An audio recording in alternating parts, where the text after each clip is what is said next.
This video is going to be my second preview for the Ravens-Rams Week 14 matchup. As we go through this, I'm going to constantly refer to the Rams and Sean McVay's reliance on 11 personnel. 11 personnel meaning one running back and one tight end, 3 wide receivers. In the NFL, the usage is somewhere between 62 and 65%, I think, with third down representing a big burst, a big increase in the usage there, particularly on 3rd and 5, 3rd and 6 or more. Teams aren't going to put a tight end, 2 running backs on the field, or 2 tight ends and 1 running back on the field on a 3rd and 6, on a 3rd and 5, when they're trying to get a first down, typically with the pass. 11 personnel is the Rams' base. They are in 11 personnel 92% of the time, something like that, based on the data that I saw. This is where the game will be won or lost from a Rams offense versus Ravens defense perspective. The Ravens have done an exceptional job against certain 11 personnel offenses. Most obviously against the Bengals and the Chargers. 11 personnel teams that get in the shotgun a lot, throw the football predominantly. I do, however, think that certain 11 personnel offenses have caused problems at times for Mike Macdonald's defensive group in 2023. The Colts in Week 3. The Browns in the second half of their Week 10 win in Baltimore when Deshaun Watson played a brilliant second half with multiple injuries, which is a weird situation in and of itself because after that game, later that week, he was declared out for the year. The Cardinals in the last 7-8 minutes of Week 8 went 11 personnel, were able to generate some big plays through the pass game for the most part, but also using the run. There's been some big plays in other games, don't get me wrong, but those 3 situations kind of stick out for me in terms of sustained offense, moving the football in a mostly balanced situation. The Cardinals is the outlier there in the fourth quarter. 2 late touchdowns after the Ravens, and most of us fans felt like we had a comfortable lead. Nonetheless, have to recover an onside kick in the final seconds to make it to where the Cardinals can't have a chance to possibly win the game. It's tough to complain. As a Ravens fan, it's tough to complain about a defense that's played this well. Only allowed 187 points in 12 games, only given up 14 touchdowns, and a total of 4.2 yards per play. When you say that they've given up 14 touchdowns, first of all, I hope that information's accurate. If it is, compare it to the number of turnovers we've forced, which is 19. I think it's amazing to have those 2 numbers be so close in terms of turnovers forced and touchdowns allowed. I haven't looked at other teams. I guess I should have before doing this video in terms of is there anybody else who's close in that way? I feel like that's got to be a very important number. If your turnovers were 15 and your touchdowns allowed were 15, or your turnovers were 25 and your touchdowns were 25, that would mean one thing. But being as we've only allowed 14 touchdowns and we've forced enough turnovers to make it dangerous to try to accomplish certain tasks against us, I feel like those numbers are important. I'm going to try to show some of the concepts the Ravens have struggled with. This is going to be a long lead-in, so I should have said that in the beginning. I'm going to try to show some of the concepts the Ravens struggled with in those 3 games, specifically. And I'll focus on 11 personnel because that's what the Rams under Sean McVay deploy. The rest of the league, like I said, is certainly lower in terms of percent use. Keep in mind, like I said, the third down influences that number significantly, but let's compare it to the Ravens. The Ravens are at 47% usage of 11 personnel, I believe, so about 50% in 2023, which is up from 9% usage last year. The Ravens are in 20 personnel, where Ricard is on the field with 3 wide receivers and 1 tailback, whoever it is, Justice Hill, Keaton Mitchell, Gus Edwards. They're in 20 personnel 11% of the time. The Ravens are in 21 personnel 22% of the time. So if you combine those 2 situations, we've got running back and a fullback on the field 33% of the time. The Rams never do. So there's just a total difference in how Sean McVay deploys his players, how he utilizes his roster. And look, we do know, however, that Pat Ricard's actual alignment varies greatly. He's not always in there at fullback. And in fact, I think more often he's lined up as a slot tight end. Sometimes he's a fullback. Sometimes he's a point man in the bunch. Sometimes he's in motion. The Rams 11 personnel, what I'm getting to, the overall point I'm trying to make is it's different than many other teams. most starkly from the Bengals and the Chargers. They're shotgun, pass-focused teams, like I said. And the third, from a pure number standpoint, from a pure number standpoint, they have the third, as an 11 personnel team, they have the third highest percentage of under center plays in the league on first down. The Vikings are number one at 57%. First down under center. The Lions are second at 51%. First down under center plays. Both of those teams utilize multiple tight ends, or in the case of the Vikings, a fullback. The Rams never do either one of those two things. Yet on first down, they're under center 46% of the time. Been effective the last 3 weeks. 90 points scored in their 3-game winning streak, surging from 3-6 to now 6-6. A win in Baltimore puts them at 7-6, clearly in the hunt for a playoff berth. They got 2,940 passing yards on the year in 12 games, 16 touchdowns, 10 interceptions. I think both of those numbers about middle of the pack in the league, maybe a little higher than middle of the pack. Here's where the game gets interesting, if you ask me. If the Ravens can slow down or altogether stop the Rams' run game, make them one-dimensional, you have a real clash of two statistical designations. Here's the first part of it from the Rams' perspective. They've only allowed 22 sacks all year, tied for the fourth fewest in the league. And when you see some of the film I'll show here in a little bit, again, forgive me for not getting to it, but I feel like I had to get to this, so podcast style, whatever.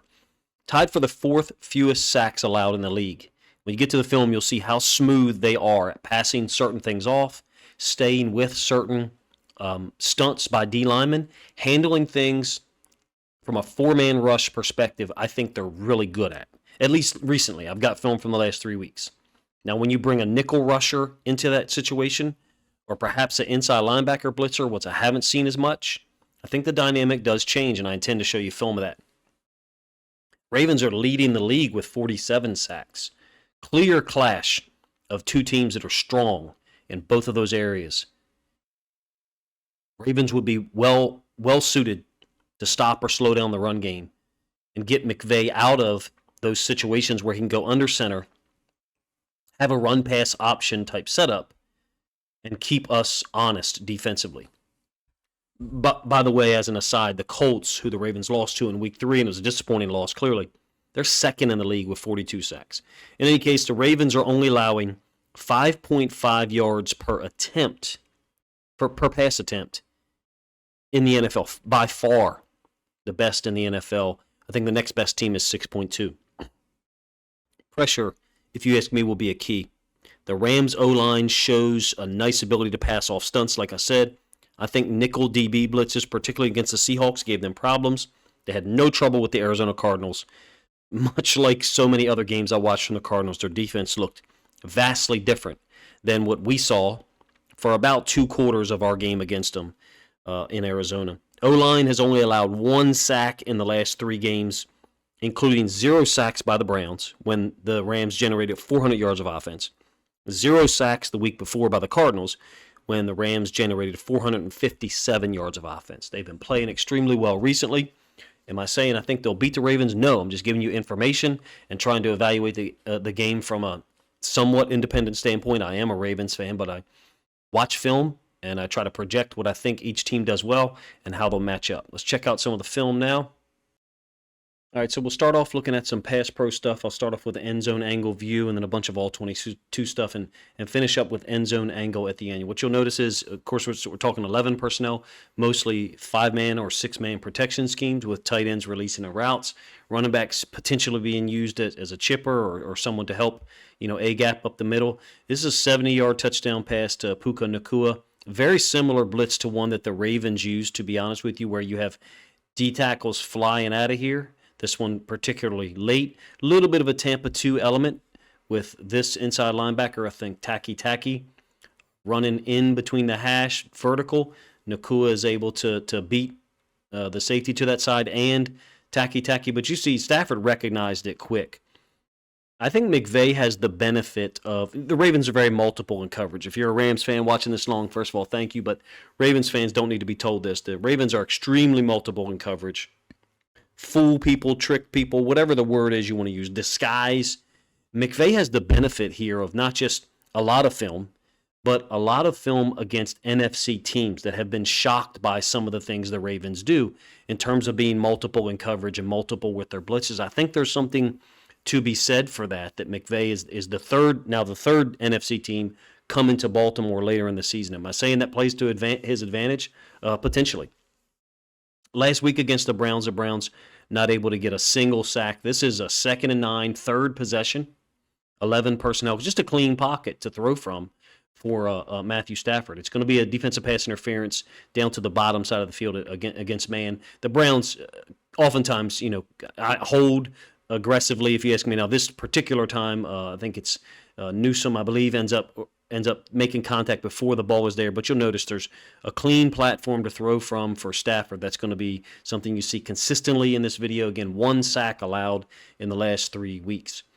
Nakua for a 3-yard completion down at the bottom. It's a 3rd and 10, so you say, well, we'll take that. He gets the ball out quick. This is what the Ravens want. This and some of the other plays that we talk about. This is what the Ravens want. We want to see him get the ball out quick. But from the standpoint of pass rush, getting to the quarterback, this is not what we want. We don't want him to be able to get the ball out quick to open guys. Were it not 3rd and 10, you would say this is not what we want to see consistently. Nonetheless, the Ravens are going to be mixing coverages. There's another 3rd down, by the way, a real Tampa 2. There was a Tampa 2 element to the first play I showed you.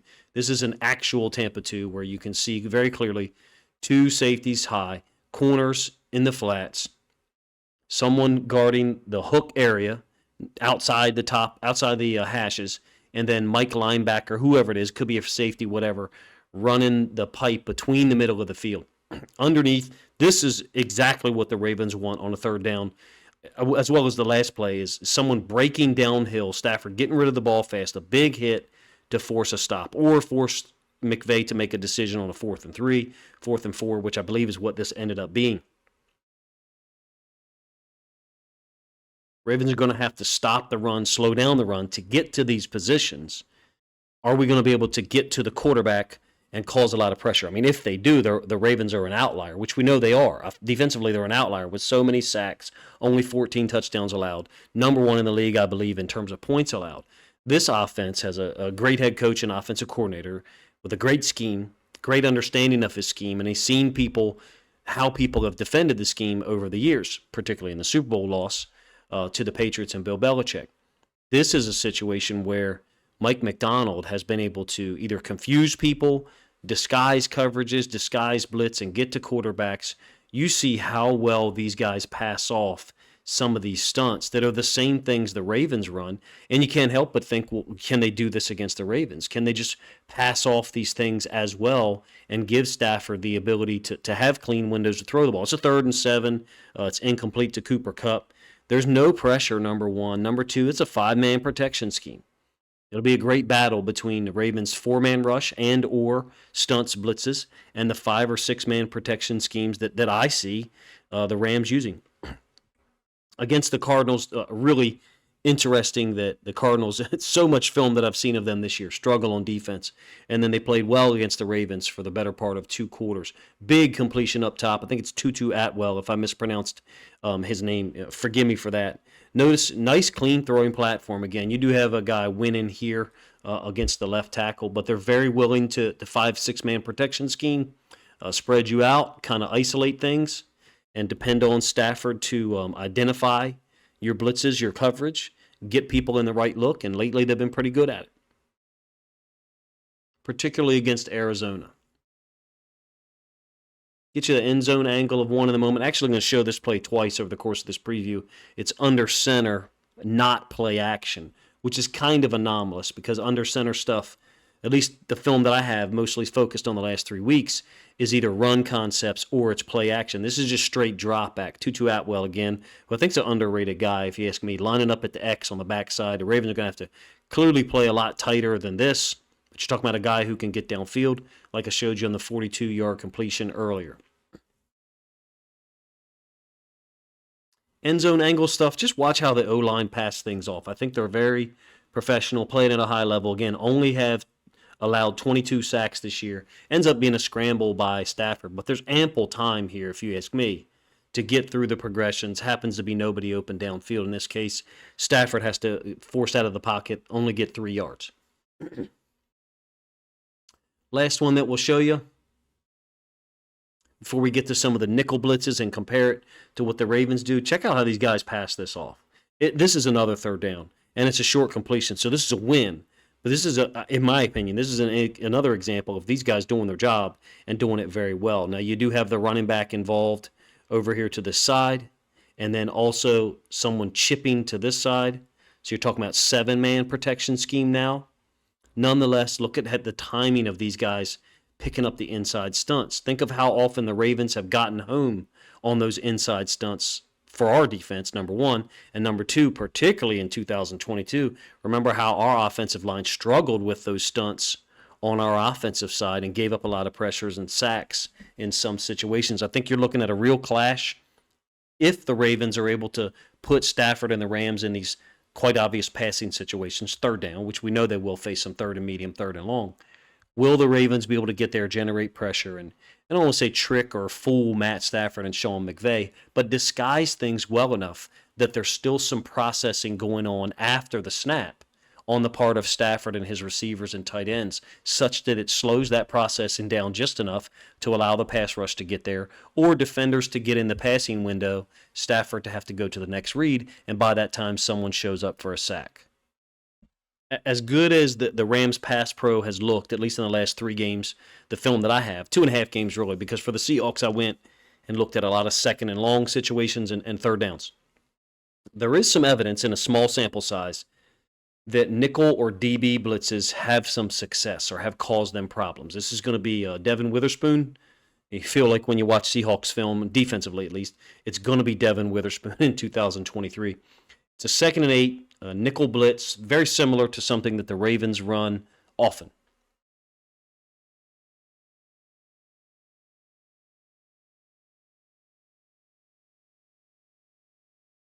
In fact, the Ravens run multiple variations of this blitz. I would call it a safe blitz in that you're bringing the nickel from the field, and he ends up folding underneath to get the sack, dropping the edge defender to the boundary. I believe that perhaps sometimes it's based upon the release of the running back, at least from a Ravens standpoint, but I would call this a safe blitz. Bringing 4 as long as the coverage is sound. You're giving the quarterback something to deal with post-snap in terms of a read, in terms of his processing, while still being sound in coverage. Can't get to where you can do this until you have the offense in a pass situation. 2nd and 8 is the situation there. 3rd and 10 here. A mug look, very familiar to us Ravens fans. This looks like a Ravens blitz. I would call this a 4.5-man rush, or maybe a 4-man rush, because there's at least 1 0 on this play from a Seahawks perspective, and then a negative. But in any case, it's Julian Love from the top side. He's going to be the guy that eventually forces the QB throw. The QB incompletion, Stafford just throwing the ball out of bounds. This is what Ravens football looks like. Am I saying that's going to work? No, but these are the situations where I have seen more pressure on Stafford than others. So the zeros I'm talking about is 90 and 97 as you get Love blitzing off the edge and Wagner dropping out of here, getting a really nice pass drop if you ask me. Like I said, it's a 3rd and 10, known passing situation. Your 0 is off screen with 90, and this is the negative, at least for the scores that we would give. Nice stunt, again, by a DB. I think the Ravens under Mike McDonald in 2023 have brought more nickel blitzes, more DB blitzes than any team, if I read it correctly this week. I forget where the website was.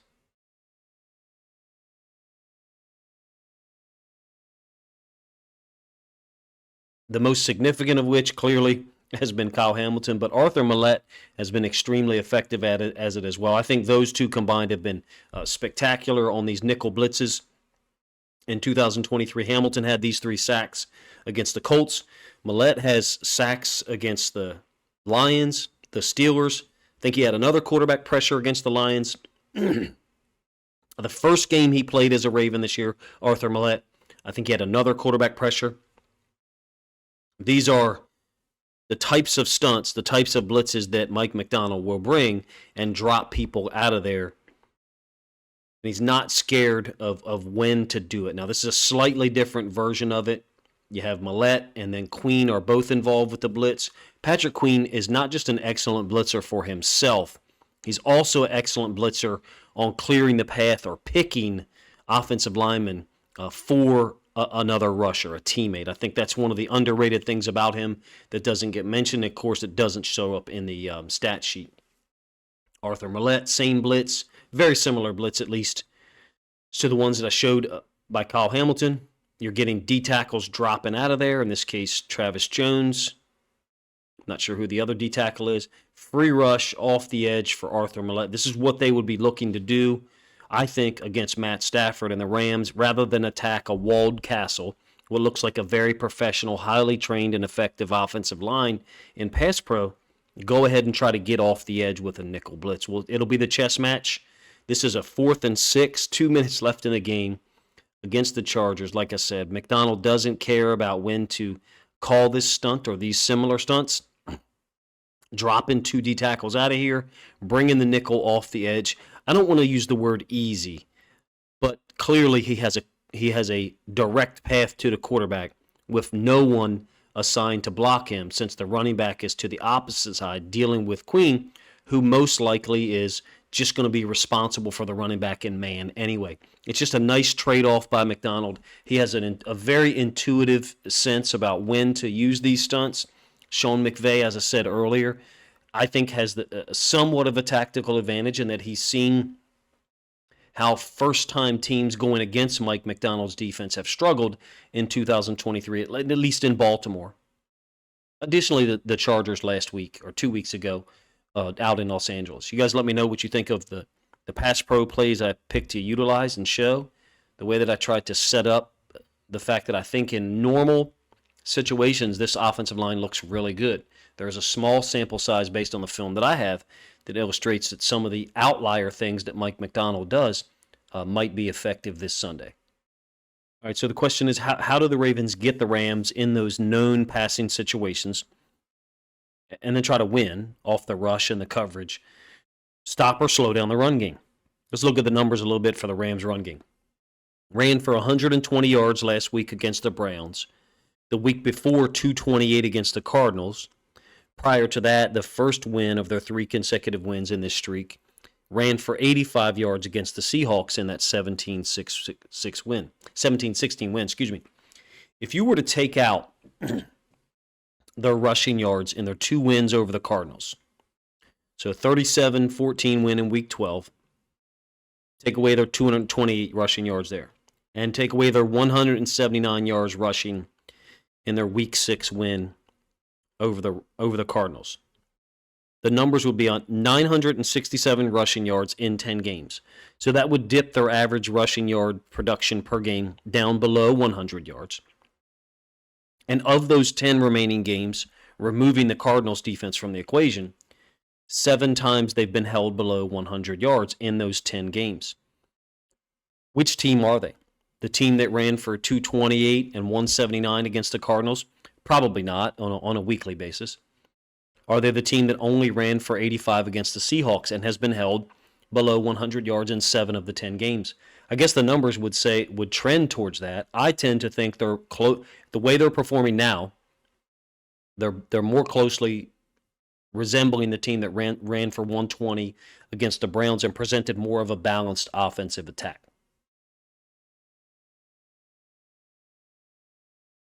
One interesting element that I mentioned in the first preview from Thursday night that I'll try to link up here is the under center offense that Sean McVay runs, at least from the film that I have. I have 24 total plays now. 18 of them run, 6 of them pass. So very heavily weighted towards the run. Under center 11 personnel, which who does that in this day and age? Not many people are under center 11 personnel that much. Under center trips is 100% pass, 4 out of 4 for me in the film that I have. Pistol trips is 100% run, 4 out of 4. So I'll explain those a little bit here at the end. Not many teams rely on 11 personnel under center. McVay expects the receivers to block, and that's where I'll move this video, is talking about how he utilizes Nacua in the run game. Generally, you're talking about compressed formations under center, and you're going to see a lot of this. I already covered it in the first preview, but I'm gonna focus on what I call return motion by Nacua. So motioning from one side and then coming back, and in this case, he's going to insert into the C gap inside of the tight end tackle gap. This is a 4th and 1 against Arizona last week. First possession, return and lead through the C gap up through to the second, potentially the third level of the defense. Don't ask me to explain what Arizona is doing here defensively on a 4th and 1 on the first possession, right near their red zone. I cannot explain it.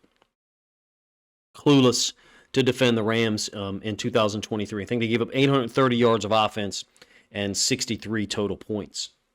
But nonetheless, you get an idea of this return motion. We'll call this the foundational play. You get a nice combo on the 3 technique, which is typical. Base block out on the edge defender, Ojulari. Nacua folding inside to go work up to the second or third level. Linebackers trying to figure out which gap the running back is going to fill. Nacua is basically serving as a fullback here. When you insert someone into a gap, you have now created 2 gaps where prior to that player inserting into that gap, there was only 1.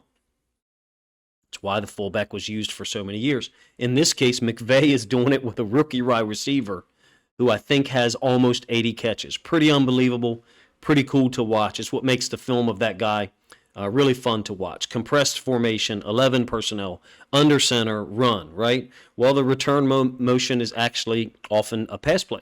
In this case, it is. It's a 3rd and 2 against Arizona. Same setup. Running back going opposite of the return motion. So when I say opposite the return motion, I mean opposite the final delineation of the motion. So Nacua's final delineation is down here. Tight end engages the edge defender, which I think is Zaven Collins, one of my favorite young players to watch. I have a lot of film of him saved up. Same route concept that you'll see here in a moment. Touchdown to Higbee. Stafford hits the tight end out in the flats. First 6 yards. So you see the 2 foundational plays here, the run element and then the pass play built off of it. That's the McVay offense. In a nutshell, I guess it's not limited to those 2 concepts by any means at all, but I think that illustrates the conflict that he puts you in. Under center trips, 100% pass. So trips meaning 3 receivers, 1 tight end, under center with the quarterback. I got all pass plays. Who knows? Might come out first play of the game and run the football against the Ravens. It's the way football is. Coaches sometimes realize their own tendencies and go against it. But you got the motion by Nacua inserting into the gap. Basically, it's a flood concept. Now, from a conceptual standpoint, I would just call this triple option. It's a boot by the quarterback. Someone's got to be responsible for him. Tight end chipping, releasing out to the flats. Nacua in motion. I mean, we would just call this triple option, but it's a pass play. But conceptually, it's got to be defended in the same manner. You got to have someone for each of these 3 players. In this case, the Rams don't. The Cardinals don't. Stafford is able to find the guy who's open. Higbee, easy touchdown. You got the boot. You got the run play. Effective stuff. Flood on the return motion by Nacua. Flood is going to bring 3 receivers to the downside of the field, bottom side of our screen. Completion to the running back. Ojulari is struggling to keep up. 11-yard gain. Notice that Nacua and the tight end are blocking up at the top side of the screen, top side of the field.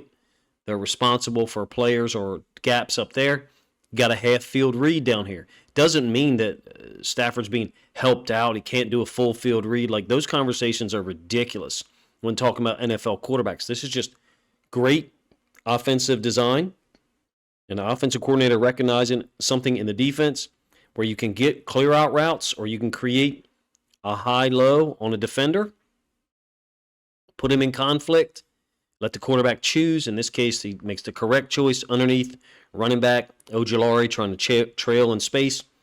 Can't keep up. There's variations on the run concept, don't get me wrong. When I said it was the foundational play early on, same return motion by Nacua to the tight end side, inserting into the C gap, which is the gap between the tight end and the tackle. In this case, they're pulling the left guard, however, giving you a little bit of a different look. That guard is basically logging the edge defender, which I think is Ojulari again. Williams, the running back, who's pretty quick, bounces it outside. Pistol trips is 100% run, at least from the plays that I have, versus under center trips. Now, this is not the return motion because Nacua isn't returning. He's basically running the motion, but originating from the other side. So imagine that he lined up on the top side of our screen here and motioned down and then returned back. So conceptually, this is the same thing. They're just lining up in trips and having him come from the other side of the formation. Hopefully I said that in a way that makes sense. The running back doesn't hit to that side. I think it's a 14-yard gain against Arizona early in the season. You can see how soft they were playing. This is some of the film that I had before the Ravens played them, and against the run, I was shocked that we didn't run the ball more because of how soft they were against the run. Second iteration that I have of pistol trips, running back following Nacua this time, solid gain, showing you all of these just to illustrate one element of their run game, one element of their under center run game and pistol, and then how they're using Puka Nacua, who's had an amazing season for a rookie wide receiver and is also expected to block. They've always expected their receivers to block. All of them attempt to do so. Atwell, Kupp, even Demarcus Robinson. This one is one of my favorite plays to show you. I actually showed it to you earlier because it's not play action pass. It is under center, but it's not play action pass. Going to be an out to the top side, but watch what Ojulari does to the point man. Additionally, when you have a receiver as a point man here, you're typically talking about a pass play, at least in this iteration of the Rams offense. So I'm trying to tell you some of the things that, at least I would look for as far as tendencies. You want to get as much information as possible that your players can use. I love the physicality of jamming up a talented receiver like Nacua or Kupp or Atwell when you can. Atwell's a dangerous X-receiver over there. A lot of space, a lot of cushion being afforded there. That's not the type of cushion that Brandon Stevens is going to allow, nor Marlon Humphrey, perhaps Ronald Darby. That's my look at some of the plays that I thought were notable from an under center standpoint. Again, I did another video on under center run plays, and I'll link that one up here or in the description so you can check it out. Final thing we'll look at is some of the run concepts that I think the Ravens have had trouble defending in 2023 from an 11 personnel platform. The last element we'll look at is what I believe has been a problem at times for the Ravens defense in 2023, and that's 11 personnel run defense. It's actually something that I think the Ravens defense has struggled with at times for the last 2 or 3 or 4 years, even as we bridge the gap between Wink Martindale to Mike McDonald as the defensive coordinator. The Ravens have only allowed 100-plus rushing yards 5 times in 2023. So that sounds like a good number, and I think to some extent it is. The Colts in Week 3, our home loss, they ran for 139. 2 of those was a pair of 20-plus yard runs to open the first quarter and to open the third quarter. Same concept where the Colts motion away and then run a receiver off in man coverage, which pulls another defender away from that side of the field, which is basically one possible destination for the point of attack for the running back. We'll show you 2 iterations of it here. 139 yards, 24-yarder here, I think, early in the game, 22-yarder, 23-yarder late in the game. Pretty much the same concept. Motion away, pre-snap to pull the nickel, in this case Kyle Hamilton, and then run off with the receiver to pull a corner, edge defender, force defender, whatever you want to call him, not being there, inside linebacker, in this case Patrick Queen, not gap exchanging it, ends up being a big gain early in the game. Browns also ran for 178 in their Week 10 win in Baltimore. A lot of that was from an 11 personnel platform. Ravens, when they have had trouble with defending the run, have not tackled well. As you see here, Jadeveon Clowney, early in the season, when he was probably still working himself into shape, missed a number of sacks and in this case tackles in the backfield. I believe he's cleaned that up. I believe he's a far better player at this point than what we saw week 1, 2, and 3 in terms of finishing plays off. Nonetheless, if the Rams are going to present balance, if they're going to present a balanced run-pass threat from the same formations, the same platforms, they're going to have to be able to run the ball. They're going to do it under center. Well, I've shown you that somewhat predictable under center about what they're going to do, either run the football or play action concepts generally. I mean, it's really pretty much all there is. There's a throwback screen that they use in there. This is the same concept third quarter as the first play I showed you for the Colts, at least. A run-in defender out of there, in this case, Kyle Hamilton. Run the corner off, Brandon Stevens. And the safety to that side, Daryl Worley, tries to fit inside. I think I'll show you the end zone angle, and you'll see that really he would have been better suited to fit to the outside. Can the Rams recreate what they did against the Cardinals? Well, I mean, probably not. You're talking about an average of 200 yards rushing against the Cardinals in the 2 games they've played against them. Speaking of the Cardinals, they were also able to run the ball with some success against the Ravens in the first half. 72, 74 yards, something like that. A lot of carries to do so, but they had some moments where they were effective in that first half in Week 8. Additionally, 11 personnel running back, tight end, receiver into the boundary has sometimes given us trouble. Conceptually, it's the same thing that Todd Monken likes to do offensively for the Ravens. I wonder about the Rams setting the running back into the boundary, trying to get him to football to that side, take advantage of some of our boundary side coverages. But we're generally focusing on can the Rams establish the run such that they don't become one-dimensional. This is actually 12 personnel. It's a compressed formation. It is an example of the Ravens really having trouble stopping the run. Jaylen Warren had, I think, 2 possessions in that second half in Week 5 in Pittsburgh, where he really took the Ravens by storm. In this case, Brent Urban misses a tackle. Matabike is a little bit upfield, and Warren spins through the open gap. Marcus Williams, Ronald Darby unable to finish the tackle off until Patrick Queen gets there to officially bring Warren down. Ravens have to be able to slow down, stop the run game out of 11 personnel enough such that the Rams are the team on the defensive, even though they have the football. Meaning we've made them one-dimensional to some level. And Mike Macdonald can run his game, which is different coverages, different blitzes, different stunts, forcing the quarterback and the offensive line, whoever's assigned to pass pro, to process things post-snap in a way that slows up the quarterback's progression, allows the pass rush to get there. That's his game. That's what he's really good at. That's what the Ravens' defensive players are really good at. We got to give credit to them, too. They execute it. They recognize the formation and the situation that calls for certain blitzes and stunts, and I believe check into the right one. If the Ravens don't stop the run, the Rams can prolong the period at which they provide the most amount of conflict for the Ravens defense in terms of run and pass plays being available on every down, first, second, and third. If we can get this team into 3rd and 6, 3rd and 7, 3rd and 8, it at least gives the Ravens an opportunity to do the same thing to the Rams, that they've done to other teams, particularly recently, except for the Browns. Will they be able to do that? I'm not sure that I can provide a prediction for this game. The Rams are playing so well recently, scoring 30 points a game in the last 3 games, 3-0. They appear to be getting better. Has their level of competition been great? Well, I mean, they did just beat the Browns.